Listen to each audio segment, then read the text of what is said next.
ஓம் சக்தி. சேலம் மாவட்டம் வீராணம் பள்ளிப்பட்டியைச் சார்ந்த பிரேமா சிவபிரகாஷ் தம்பதிகள் திருமணமாகி முதல் குழந்தைக்கு 15 வயசு ஆகுது. முதல் ஆண் குழந்தை 15 வருஷமாக மீண்டும் கருவே தங்காம இருந்து நம்ம சேலத்து மகமாயை தேடி வந்து தொட்டில் கட்டிட்டு காணிக்க சூளத்தில் முடிஞ்சு வேண்டியிருக்காங்க. வேண்டி அதே மாதமே அம்மா கருவை தக்க வச்சு வரம் கொடுத்துருக்காங்க. இரண்டாவதும் ஆண் வாரிசாக ஈண்டெடுத்து அம்மனுக்கு தேங்காய் பழம் பூமாலை வஸ்திரம் சாத்திட்டு வேண்டுதல் கடனை செலுத்திட்டு உங்கள் முன்னாடி சாட்சியாக நின்றுட்டு இருக்காங்க.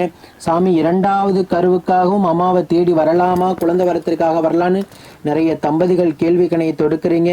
அந்த தம்பதிகளுக்கான வீடியோ இது. இவங்க போலவே நம்ம இதுக்கு மேலே போய் காணிக்க முடிஞ்சு அம்மாட்ட கேட்டால் தரப்போறாளா? 15 வருஷம் ஆகிடுச்சுன்னு அவங்க நினச்சிருந்தா இந்த வரத்தை அவங்க பெற்றிருக்க முடியுமா? அம்மாவை நம்பிக்கையோடு தேடி வந்து தொட்டில் கட்டிட்டு மஞ்சள் வசத்தில் 1 ரூபாய் நாணயத்தையும் சூளத்தில் கட்டிட்டு அம்மாவை வேண்டி போன அதே மாதமே அம்மா மனமிறங்கி ஆண் வாரிசு வரம் கொடுத்துருக்காங்க. இதே போல நூற்றுக்கணக்கான தம்பதிகள் வீட்டில் இருந்தபடியே காணிக்க முடிஞ்சு வரம் பெற்றிருக்கிறாங்க.